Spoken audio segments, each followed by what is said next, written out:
And he blamed it on Republican wives. He said, Yes, it's these I remember. wives. It's these wives. Well, hello, Vicky Voss. Yes, hello, Fiona. How are you today? I'm fine. You're Vicky Voss. I'm Fiona Falcone, and we are coming from opposite sides of the political spectrum. Me from the right, you from the left. And we're going to talk about whether or not we need a female president, and if so, why? We have one on the ticket once again, so That's right. I'm going to let you go first because I know I have my reasons for saying yes, but they're kind of weird. I want to hear what you have to say because I have the feeling that you're going to say yes. Yes. And I think you're okay. All right, just go ahead. Go ahead and unload. Okay, all right. I think that we need a female president. We still have not had one female president for this country, as everybody knows. And I feel that it is not good for our country to. We still have not had a woman commander-in-chief when the majority of our population, I believe 51%, is comprised of women. And I know that conservatives hate this, getting into identity politics and everything. But when it comes to men and women, I do believe a female president would, the right female president, let me be precise. I'm not going to just vote for anybody just because they're a woman. But the right female president would, in my opinion, likely pay more attention to issues that matter to women. Obviously, reproductive rights is a huge issue that is ongoing. And I feel is at risk with the overturning of Roe v. Wade. I understand that it's something that it sounds simple enough that it's just, now in charge, the states are in charge, but I feel that the implications are actually a lot worse than that. And things like healthcare, a lot of issues that end up falling on women's shoulders, I feel, get ignored or pushed by the wayside. They're expensive. Healthcare is expensive. Making sure everybody has health insurance. And these are all things that I feel end up impacting women more so than men, just because women are still in most cases, the primary caregiver of children. And I feel that all of those things are at risk. I am a fan of Obamacare. I know not everybody is. I am worried about Roe v. Wade being overturned. I'm afraid of all of the, things coming out of the Trump campaign, or that we hear about the Trump campaign, what he plans to do if he wins. And I just feel that if we had a female president, the right one, we would just have better representation of women and children overall. Okay. And I feel that many issues that impact women and children are ignored. I mean, I shouldn't say they're ignored, but they are, they are not given the right attention, I guess. Okay, well, that just sounds like generic Democrat to me. That doesn't sound particularly like woman. Well, I think it is specific to women. Reproductive rights, I think, impacts women more than men. As we've talked about, many times, the controversy over Roe v. Wade, obviously abortion that's something that only happens to women. Men can't get an abortion. Mm-hmm. And I do think that women are more concerned about the healthcare portion of things such as Obamacare, because, like I said, a lot of times, we still have women as the primary caregivers of children. And I feel that there are programs that we have now, such as Obamacare, that have provided insurance for children that we really didn't have guaranteed before. And I feel that all those programs are at risk. And I think if we had a woman president, if we had President Harris, for instance, I feel like those programs would be safe as they are. I don't know. I feel like that would be the case if it was President Biden, President Harris, President Obama, again, President, I don't know who all the, President Walz, President Whitmer, she's female, this female, President Newsom. I feel that any Democrat, male or female, would be looking after those programs. Well, I don't know. I mean, I would hope so, but I would like to see, I would feel like it would be guaranteed if we had a woman president. I feel that it would be I want to be more specific. If we had the right woman president, I understand what you're saying, that you think any Democrat would make sure those programs are in place. Right. And I'm not so sure about that necessarily. I don't know. Well, for instance, Nancy Pelosi, female, was the Speaker of the House for a long time, Yes. and Yes, there she were was. even times when I think during the first 2 years of the Obama administration, when the White House, the House, and the Senate were all blue, and Right. he might have even had, I can't remember if he had a veto-proof majority in the Senate. I can't remember, but that was a time, for instance, where female Nancy Pelosi could have made her move and codified federal abortion rights. She could have done it Right. then. That's one of the big complaints against Democrats, is that they had something like 50 years to codify abortion rights on a national level, and they never did it.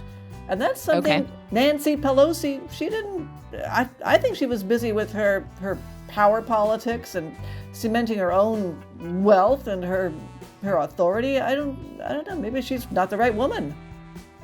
Right, exactly. And that's why I keep repeating myself that it obviously would have to be the right woman. And I'm not saying that I don't think President Harris would be the perfect female candidate necessarily.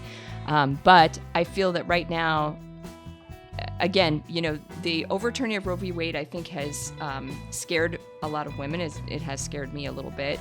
And I feel like right now, if given the choice between a female President Harris versus Trump, obviously, I feel like President Harris is the obvious choice for women, because, I'm on some of these Harris campaign emails, and some of the things that Trump, and the thing that concerns me about Trump especially at this point in time, is I think that if Trump becomes president, I think he has the guts to actually do things like end Obamacare and and try to enforce an abortion ban nationwide. These are all the things that they say he's threatening to do.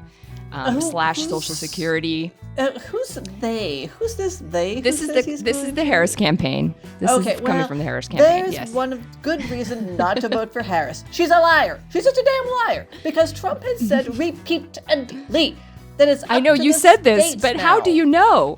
How do you know? They're probably doing some opposition research and know what he's really, what he's actually really planning versus what he tells his supporters.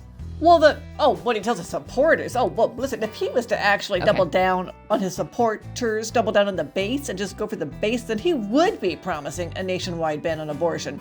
That's what he would be doing if he wasn't trying to, moderate and say, look, it's up to the states now. That's what the Supreme... If he really wanted to appeal hard to this base, he would be saying, and we'll enact a nationwide abortion ban, folks. It'll be so beautiful. It'll be the most beautiful ban that ever happened. He would be, that's what he'd be, so he'd be talking. Okay, but you have also admitted that Trump is planning to do something with Obamacare. Maybe not like trying to end it completely, but he is planning to go after it in some way. Isn't that right? Yeah, I think he is. Yes. But I don't know what he would replace it with. I don't think he would just pull the rug out from under it. Although I think the country was doing okay before we had Obamacare. I don't know that Obamacare has improved anyone's health care that much. Well, it has definitely improved mine. There was a time before Obamacare, I was paying out of pocket in private insurance a lot every month. Close to $200 a month. And especially for people who've lost their jobs and that sort of thing, I think it's a huge help. Because before, if you lost your job, you just didn't have health insurance at all. And at least now you have some sort of guaranteed coverage. And I think, again, and I do think that this issue, it's my opinion, I don't have statistics, but I believe that it impacts women and children probably more not having health insurance. And it just provides a security net for women and children that we didn't have before. And again, my feeling is that we have the programs like that I personally desperately need right now. I fear are at risk if we don't have. First of all, if Trump wins, obviously, but I also feel that if we have the right female candidate or female president, those programs will be safe as they are. But what about Medicaid, Medi-Cal? I thought those programs were your safety nets. Well, they are a safety net, but they also have not great coverage. And I think that Obamacare provided people a lot more options where you could actually get better coverage. You could have something equivalent to what you had before when you were employed. The Harris campaign specifically is, promising to make sure there is not a nationwide abortion ban, that's ever going to happen, and promising to make sure the Affordable Care Act is not terminated, which is what it sounds like supposedly Trump is threatening to do. Things like that. So, and all of those things very much impact, well, not all of them, not everything, but especially the healthcare. Definitely impacts my life personally, and I think it impacts the lives of a lot of women and children. And so I just feel that I feel that a President Harris right now, especially versus Trump, would be much better for women at this point. I'm just afraid of what Trump is willing to do. I'm afraid, and I know you swear that he's not going to ban abortion nationwide and everything, but he also changes his mind a lot. And I'm afraid of, what he might do, I guess, to gain, attention. I think Trump is a bit of an attention hog, and there are certain things he's willing to do to get attention for himself. So. Well, he would be only a one-term president if he gets reelected. It's only that's true. One term, so I can't see him, going that far, being that radical in one term, especially after especially after he has done so much trumpeting about no pun intended. The correctness of this return to the states, of making this a states issue, not a federal issue. And also, I can't even see the benefit to Trump in enacting a nationwide abortion ban. I can't see the benefit to any president in enacting a nationwide abortion ban. I can't see it. And let's talk about me being a pro-choice Republican, because that is where my views on the beneficial aspects of a female president come in. Yes, please tell me. Okay, yes. I think if we are going to get the ideal president, which would be a pro-choice Republican, that would be a woman. And I can even give you a sort of sliver of evidence, or a sliver that, I don't know, that other Republicans are aware of this. Now, Rush Limbaugh. The dead Rush Limbaugh, whom I used to listen to. Anyway, Rush used to rant and rave about how the Republican Party, about certain Republicans, were getting soft on abortion. These rhinos, they were getting soft on abortion. Yes, and he blamed it on Republican wives. He said, it's these wives. It's these wives. This is why it's happening, because these Republicans' wives, they go home to their wives, and their wives and pillow talk, and it's he could never ever simply speak the word wives, wives. He could never speak that word. He always hawked it up like a gob of phlegm, or vomited it forth like hot lava coming out of his stomach. And I always had to ask, what is it that these wives think they know about pregnancy and child raising? Gee, Rush, why would a Republican wife have a preference for legal abortion? Yeah. Why is that, Rush? Is it because they're stupid? Is it because they're hyper-liberal? Is it because they love to murder babies? Right. Is that why these mothers want abortion to be available? He never seemed to ask that question. I guess I would like to know why it is that a Republican wife loves to murder babies, as opposed to any other kind of wife. But I think women do know something about why abortion should be legal. I think that women should be listened to. And when Rush was saying it's these Republican wives, that is why we need more women in office, more women in power. And that is one beneficial thing I would definitely see in a female Republican president. I really hope, in fact, Vicki, that more of the women who are walking away from the liberal camp right now will go ahead and charge right into the Republican Party with their pro-choice and I'm fine with gay marriage stances intact. And I would like to see more women like that, more people like that, influencing the Republican Party. Well, yes, of course. I would like to see some sort of balance in the Republican Party. And I think the rest of us on the left would love to hear from these people also. You know, where are these women, and how come they're not running for office? Well, some of them are. Okay. Kim Klacik is one. Okay. The trouble is, I think the RNC, the powers that be, will not fund those people because they don't toe the party line. Those people also, I don't know, I guess they can't quite be loud and proud about their views. They have to say something like, well, I'm liberal on the social issues, or I'm neutral on the social issues. That's how they have to code it. They can't come right out and say, I'm pro-choice. They can't come right out and say it because, for one thing, they'll get absolutely roasted by Republicans. I mean, they'll get the Rush Limbaugh treatment. These wives, these Republican wives who love to murder babies, they'll get those fire-breathing. So do you agree that a pro-choice Republican woman would likely be of greater benefit to American women if we had a pro-choice Republican woman in office would be an added benefit for American women? Absolutely. Okay. Absolutely. I think that there are a lot of women out there who are afraid, a lot of conservative women, who are afraid to admit to being pro-choice. And I think that they would be able to come out, they would be able to have a much more open discussion, less name-calling, for God's sakes, more reason, more rationality, more balance, more we could hear ideas we haven't even heard before. We could hear more stories. It's better, and to me, this is the very definition of better representation. This is the very definition, everything you're describing. And I think for somebody on the left, it's also why we want to see, a Democratic female president. It's a better representation of yourself, of what you stand for. You can see yourself in that person. Yes. The thing is, Harris and Hillary Clinton's repulsiveness in so many other regards would prevent me from ever casting a vote for either of them.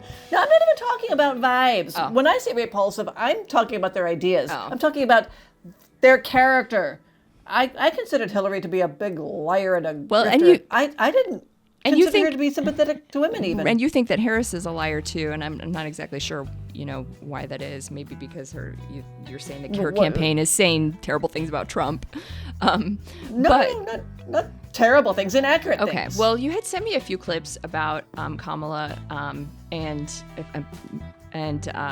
indicated that they were in examples of how she, of why she wouldn't be good for women. Sort of, they make her sound, I don't know. They make her sound ditzy and not feeding into all these stereotypes about women. You've never described her as repulsive though before, just that you thought she was kind of ditzy. So tell me a little bit more about that. Oh, okay. Well, when I say repulsive, I'm talking about her political stances, her actions. That's what I mean. She just makes me run from her. She's now hinting about wage and price controls. Oh my God. She also has flip-flopped on her border position. She once was actually pushing to defund the Border Patrol. And now she's saying, it's time to get tough on our border. It's time, and the only reason that we haven't been able to is that Republicans have blocked us. And she literally tried to defund the Border Patrol, literally. And that's what one thing. Trump recently, during his campaign, he announced that he wanted to make the tips, to suspend taxes on tips, no taxes on tips for tipping industries, restaurant workers, hair salons, whatever. And Kamala Harris had actually cast the 51st vote to defeat that very change in the IRS code during the Biden's term. She just went to Las Vegas and announced she is all in favor of no taxes on tips. She's acting like she Okay. invented it. This is the kind of deceptiveness. What else? Another important thing is that I believe she has had a strong role in the cover-up of Biden's dementia. It's been going Biden on does for not years. have dementia. Oh my goodness, not this again. I don't Hey, know. doesn't have dementia. Do you think that he's in great shape? Do you think that he's mentally in I great don't shape? know. I haven't seen Biden for about 3 years. I got to see him in person in a very small setting, and he looked very fit. He jogged up to the podium. He's in his little pinstripe pants. I mean, it was a very small setting, a small crowd, so I was able to get, to see him really up close. And he did not seem like somebody that had early onset dementia at all. Well, do you have any theory then as to why he was booted from the ticket? But I also met the guy in person, and that was just a few years ago. So I have a little bit of I have something to stand on here. I'm not just speaking out of nowhere.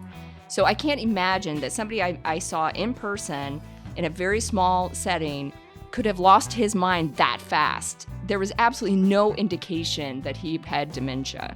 That's very popular now. Everybody accuses every old candidate. They say Trump has dementia too. I mean, this dementia thing has become an internet meme now, and so I just cannot take it seriously. So you think Kamala Harris is covering up some major health scam? I think that Kamala Harris I think she's been part of the secrecy, the deceit, and the decay of the Biden administration. I think she's known perfectly well that he was not capable of leading this country, not capable of governing or presiding. She knows it, and she has been So what you're part saying is of this is yet all another these- reason that you feel she's unfit to be president because she helped cover up some Biden health conspiracy.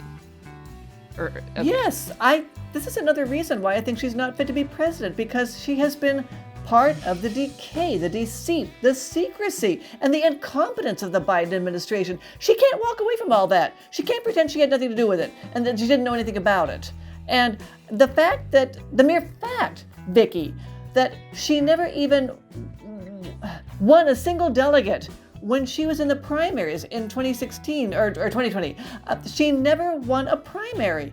She actually wound up in the vice presidency and also as the presidential candidate without ever going through primaries, without ever, competing against a slate of other qualified Democrats. But isn't it true that the Harris campaign has gained traction and has become, because we talked about this as soon as Biden, I was worried when Biden dropped out because I thought, okay, now Trump is definitely going to win. That was my first thought, and I was concerned.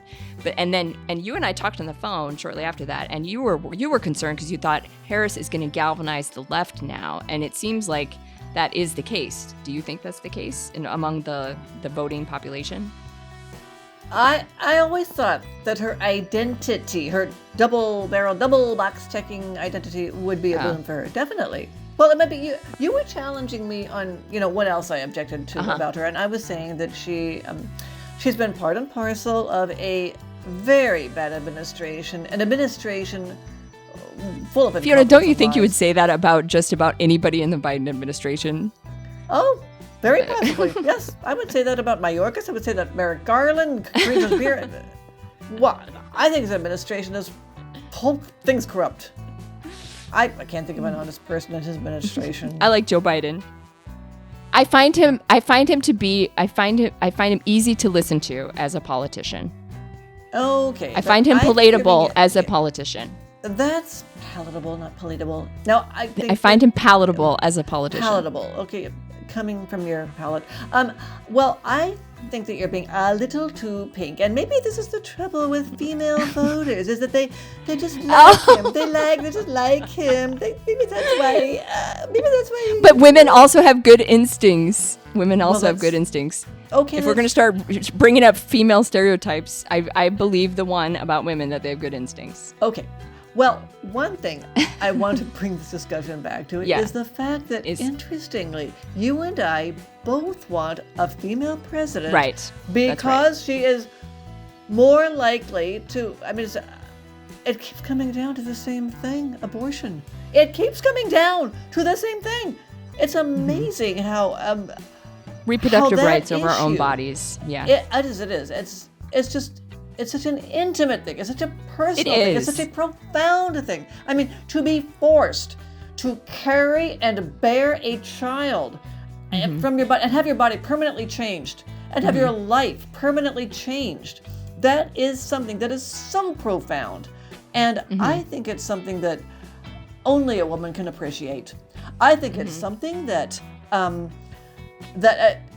don't know. It's something that the state has absolutely no place in, and it's interesting how this one issue is so powerful and it's so decisive. It's so determinative. I wonder if our next civil war is going to be about that issue. God, I hope not. Yeah. Anyway, we have united we have crossed over this red-blue divide on this one issue that I know that a lot of conservatives out there would be shaking their heads and throwing rocks at me and I know. calling me a rhino and all kinds of demonic names. And I baby love murderer, rhinos. I love rhinos.